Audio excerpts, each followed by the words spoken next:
Vieille. Vieille. Qu'est-ce que c'est que vieillir exactement ? C'est beaucoup de choses à la fois. Cette étiquette de l'âge, ça te rabaisse à une calculette. À une seniorité qui fleurait bon l'EHPAD. Ce mot même de vieillesse est vécu et ressenti comme une espèce d'injure. Vous ne pensez pas à la vieillesse, par exemple ? Non. Non, je n'ai pas senti la vieillesse venir. On fait de plus en plus ce qu'on a envie de faire. Je ne l'ai pas senti venir. Mais c'est la vieillesse qui m'a donné aussi beaucoup de liberté. Je m'appelle Agnès Molinier et toute ma vie, j'ai été journaliste. Je menais une belle carrière à la télévision, j'étais rédactrice en chef. L'année de mes 58 ans, j'ai été remerciée, comme on dit, virée de mon poste. Ça arrive souvent dans ce boulot, mais cette fois-ci, j'ai eu le sentiment que ma carrière était définitivement terminée. Je me suis sentie vieille, finie. J'ai quitté l'entreprise et depuis s'ouvre à moi une nouvelle vie.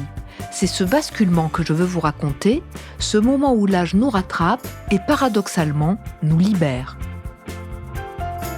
Vous écoutez Vieille, un podcast d'Agnès Molinier, produit et réalisé par Slide Podcast. Bon bah nous, goûtez-le, il est super bon. Le grave. Je vais goûter. C'est grave. C'est celui qu'on avait le 31, Katia. C'est celui qu'on avait le 31 que j'ai racheté. Ah oui, il est bon. Il est bon. Bah, ouais. Grave, c'est un de mes vins préférés. C'est bon, ça, c'est les phrases historiques de fin de soirée alors qu'on n'est pas encore en soirée.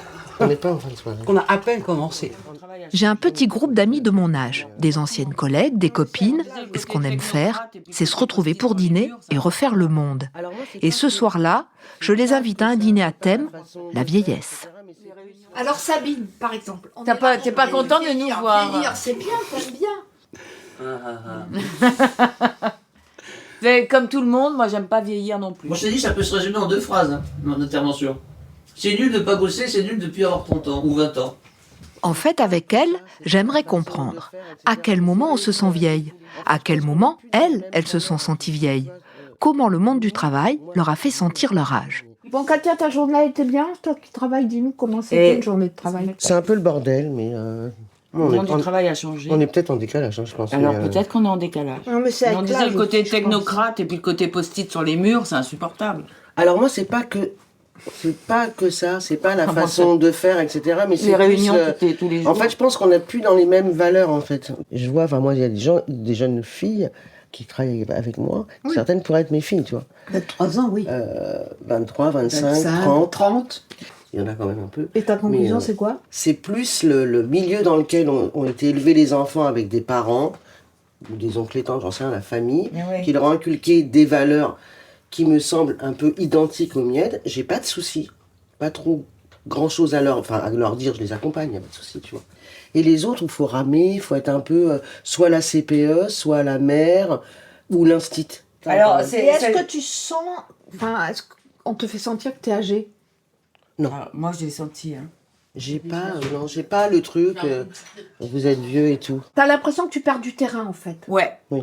Moi, c'est ce que je me dis, en fait, j'aime ce que je fais, hein, mais c'est bon, en fait. Mon raisonnement aujourd'hui, c'est bon, là. Moi aussi, j'ai ressenti ça, ce moment où on se dit « c'est bon, je crois que j'ai fait mon temps ». En fait, à la fin de ma carrière, je me sentais en décalage. J'avais l'impression que les jeunes avec qui je travaillais ne reconnaissaient pas mon expérience, qu'on me demandait encore, après 40 ans de carrière, de faire mes preuves. Est-ce que c'est ça qui fait qu'on se sent vieille au travail ? Charlotte Montpezat avait 45 ans la première fois que son âge est devenu un sujet dans son entreprise. Elle raconte ce moment dans son livre « Les flamboyantes ». Donc le jour de mes 45 ans, j'arrive au bureau, j'étais hyper en forme. J'étais pimpante, sans doute perchée sur mes talons de 12, rouge à lèvres, en pleine forme, heureuse de bosser, heureuse dans ma vie, mes enfants commençaient à grandir, tout ça. J'avais des super idées, questions boulot, vraiment j'étais bien. Donc j'arrive, reine du monde. Dans une grande entreprise ? Oui, dans une très grande entreprise, qui s'occupait plutôt bien de ses collaborateurs d'ailleurs. Et donc j'arrive dans mon bureau et là, sur ma table de travail, est posé un courrier de la DRH que j'ouvre en me disant qu'est-ce qu'ils sont sympas, ils me souhaitent mon anniversaire. Et en effet, c'était lié à mon anniversaire, mais c'était pour me confirmer que j'avais 45 ans ce jour-là et que désormais j'étais senior en entreprise et qu'il allait falloir qu'on en parle, que ça devenait un sujet. Alors là, je suis tombée de ma chaise, en fait. Ça m'a coupé les pattes. Et je me suis dit, mais ça veut dire quoi, en fait, senior dans l'entreprise? Et je l'ai assez mal pris, en fait. J'ai compris, surtout, que c'était le signe que l'âge n'était pas bienvenu dans l'entreprise. C'était quoi pour vous, un marquage, une forme de marquage? Ah bah c'était clairement un marquage, puisque à partir de 45 ans, dans les entreprises qui ont signé un accord senior avec le ministère du Travail, vous êtes considéré comme senior, c'est-à-dire que vous rentrez dans une autre catégorie. Mais c'est le mot qui vous gênait? Qu'est-ce que c'est le mot absolument qui me gênait. Tout d'un coup, je me sentais renvoyée à un grand âge, à une seniorité qui fleurait bon l'EHPAD, finalement. Et le fait que, en effet, les RH disaient qu'il fallait qu'on en parle parce que ça devenait un sujet, me renvoyait en fait au simple fait que les seniors n'étaient pas forcément les bienvenus dans l'entreprise.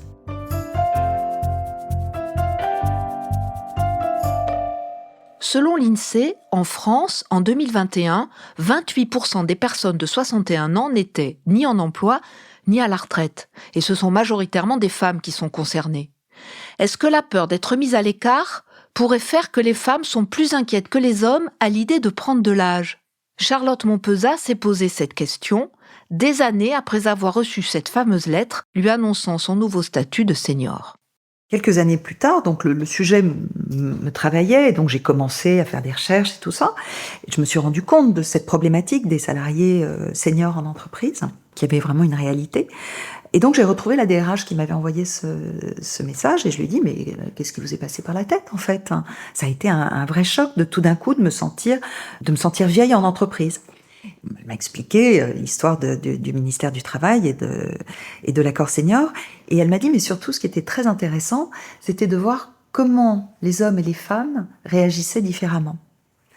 Elle me dit, les hommes, quand ils venaient me voir après pour l'entretien de carrière, arrivaient quasiment tous en disant, ok, je suis senior, donc maintenant, à moi les responsabilités, à moi les augmentations, et maintenant, c'est moi le boss.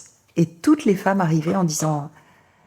Ouais, alors, bon, ok, mais je viens de me réinscrire à la gym. Ouais, c'est-à-dire qu'en fait, eux n'avaient aucun doute sur leur avenir, leurs possibilités, leurs valeurs. Exactement, ils n'avaient aucun doute, alors qu'en fait, ils se font virer presque autant que les femmes. Hein. Donc, ils auraient mieux fait peut-être d'avoir un petit peu plus de doute et de préparer la suite. Mais eux, a priori, n'avaient aucun doute. Et les femmes, à l'inverse, se sentaient en permanence renvoyées à leur corps. Combien de fois j'ai été renvoyée à mon corps? Combien d'hommes m'ont parlé de mon physique plutôt que de mes compétences? Mais moi, je serrais les dents. Je pensais que c'était normal. Il faut dire que j'ai commencé ma carrière en 1983, quand à peine plus de la moitié des femmes travaillaient, contre 84% des hommes. Nous, on est la première génération à avoir investi le champ du travail. Alors forcément, quand on est les premières, on peut pas tout faire. Il y a beaucoup de boulot. Donc oui, on a ouvert un espace que nos filles considèrent comme acquis, hein, et qui ne l'était pas pour nous. On n'a pas tout fait, on n'a pas tout déblayé, bien entendu. On fait peut-être partie aussi d'une génération qui a peu combattu, en effet. C'est-à-dire que nos mères, pour le coup, donc ont brûlé leur soutien-gorge en 68 et fait les premières révolutions féministes. Enfin, les premières révolutions... de mœurs. Modernes, ouais. De mœurs. Ouais, absolument, et de mœurs. Nos filles se sont levées, se sont cassées, pour reprendre le terme d'Adèle Haenel, MeToo, etc. On leur doit vraiment. Nous, ah oui, on a un peu minaudé avec nos rouges à lèvres et nos talons de 12. Oui, c'est vrai, absolument. Ça me fait penser à ce mythe des femmes des années 80, working girl, etc., où on voyait ces femmes avec des tailleurs hyper épaulés, et ça se sentait même dans l'habillement, en effet. Bien sûr, les codes de la hiérarchie, du pouvoir en entreprise, etc., étaient des codes masculins. Donc c'était quand même plus simple dans un premier temps, sans doute, de passer par ces codes-là, de se les approprier, plutôt que d'en établir de nouveaux. On n'a pas fait de révolution, si ce n'est quand même celle d'investir le champ du travail, ce qui n'était pas rien.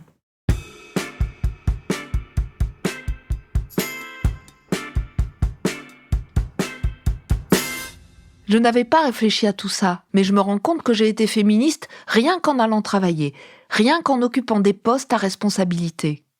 C'est vrai qu'à l'échelle de l'histoire des des moments féministes, il y a eu un trou entre les années en termes de mouvements organisés et de politisation. Juliette Rennes est sociologue et spécialiste du genre et de l'âge.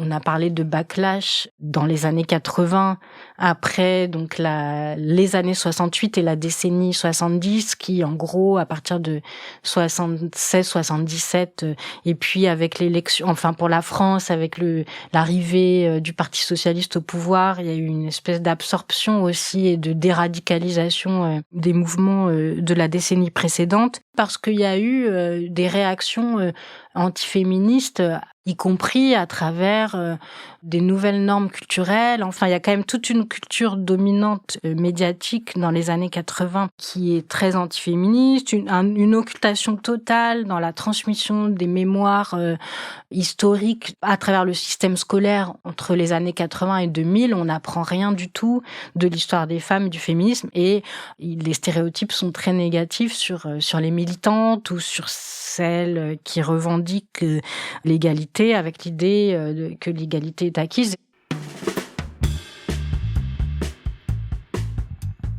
Fabienne Le Houerou a travaillé toute sa vie dans la recherche. Elle a occupé des postes de premier plan au CNRS. Elle vient juste d'être à la retraite et comme moi, en faisant le bilan, elle réalise. Alors la fin de carrière, pour moi, elle a été douloureuse et difficile. Alors je vais passer du début à la fin, parce que je trouve que ça fait sens de faire un plan séquence et de voir comment j'entre et comment je sors de la même carrière. Et j'y ai pensé à mon pot de départ.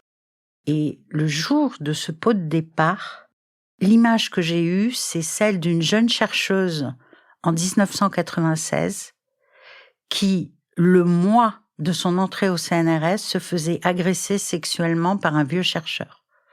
Et j'y ai pensé le jour même de mon pot de départ. C'était quelqu'un qui était déjà beaucoup plus âgé que moi, qui est à la retraite depuis longtemps, donc pas de nom ni rien du tout.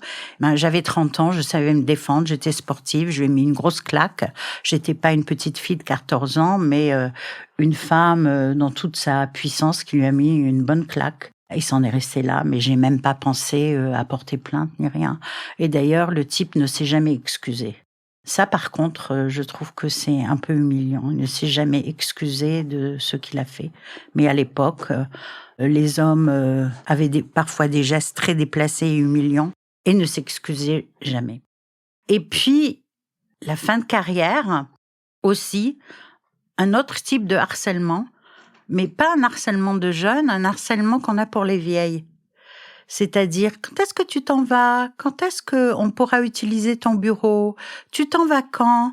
Et donc, je dis, entre le début et la fin, bon, il y a eu des airs très agréables, hein. Donc, je peux pas dire que j'ai été harcelée pendant 30 ans. Non. Mais, j'ai réfléchi à tout ça et je me suis dit, quand est-ce que tu as été harcelée et pourquoi? Et en fait, je me suis dit, j'ai été harcelée chaque fois que j'ai fait quelque chose de bien, chaque fois que j'ai eu un prix, chaque fois que j'ai eu une récompense dans un festival ou une récompense littéraire. Après chaque récompense, il y a eu harcèlement.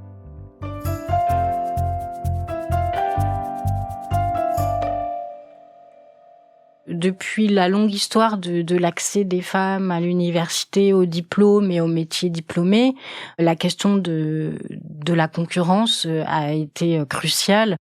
Juliette Rennes, notre sociologue du genre et de l'âge. C'est la même chose pour les étrangers. On peut très bien comparer des travaux sur la façon dont le barreau s'est protégé de la concurrence des étrangers et de celle des femmes entre les années 1900 et 1930. Les arguments sont très comparables. Les féministes des années 1900 étaient tout à fait lucides sur le fait que l'enjeu était l'accès à des privilèges. Et donc, ces féministes disaient à leurs adversaires, mais pourquoi vous ne cessez d'invoquer la faiblesse et la fragilité des femmes et le fait qu'elles sont mères et qu'elles vont délaisser leurs enfants lorsqu'il s'agit de devenir médecin ou avocat?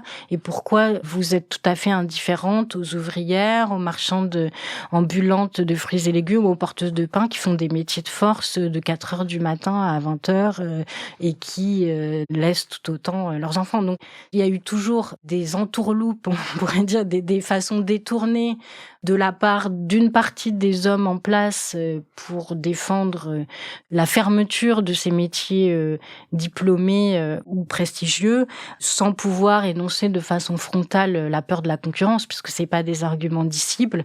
Donc, en invoquant la nature, en invoquant... Et c'est vrai que ça, c'est aussi des arguments qui sont de moins en moins disciple, parce qu'il y a une norme égalitaire, il y a aussi une législation. Donc cette hostilité, cette concurrence se manifeste par des actes, par des jugements, donc des jugements d'âge aussi. On va pas, sur les femmes de leur propre génération, qui n'auraient plus leur place alors qu'eux l'auraient encore, par exemple. Mais elle est toujours présente, oui. Je comprends mieux pourquoi j'en ai eu marre de bosser à la fin. L'avocate qui m'a défendue lors de mon licenciement, Leslie Isoré, confirme ce ras-le-bol de fin de carrière. Ça fait 10 ans qu'elle accompagne des salariés dans le cadre d'un licenciement ou d'une rupture conventionnelle. J'ai, moi, accompagné plus de femmes, effectivement.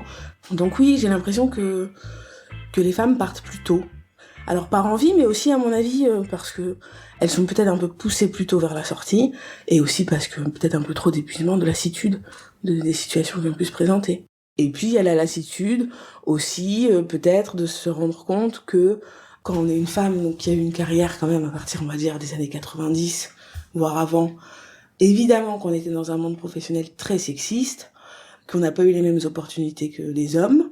Forcément, il y a cette lassitude-là qui s'installe, qui en plus, quand on est une femme du coup de plus âgée, ça signifie effectivement qu'on a subi le sexisme, et on finit par subir l'agisme. Donc effectivement, la lassitude, elle s'installe. Et cette lassitude, quand même, que moi je pense spécifique aux femmes.